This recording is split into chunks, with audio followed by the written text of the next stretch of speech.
শুভ সকাল।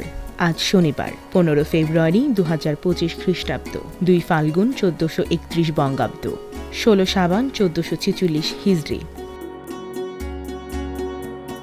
আজ ইতালিয়ান জ্যোতির্বিজ্ঞানী, গণিতবিদ ও পদার্থবিজ্ঞানী গ্যালিলিও গ্যালিলির জন্মদিন। দূরবীক্ষণী যন্ত্রের মানোন্নয়ন ও জ্যোতির্বিজ্ঞানের অগ্রগতি সহ বিজ্ঞানের বিভিন্ন ক্ষেত্রে অবদানের জন্য আধুনিক পদার্থবিজ্ঞানের জনক বলা হয় তাকে।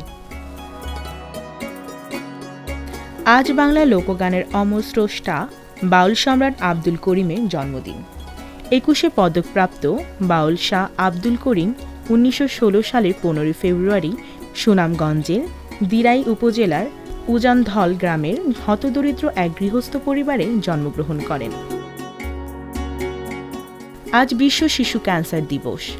শিশুদের ক্যান্সার প্রতিরোধ ও সচেতনতা তৈরিতে বিশ্বের অন্যান্য দেশের মতো বাংলাদেশেও দিবসটি পালন করা হয়।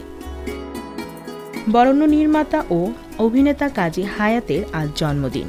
1947 সালের আজকের এই দিনে গোপালগঞ্জ জেলার কাশিয়ানী উপজেলায় জন্মগ্রহণ করেন তিনি।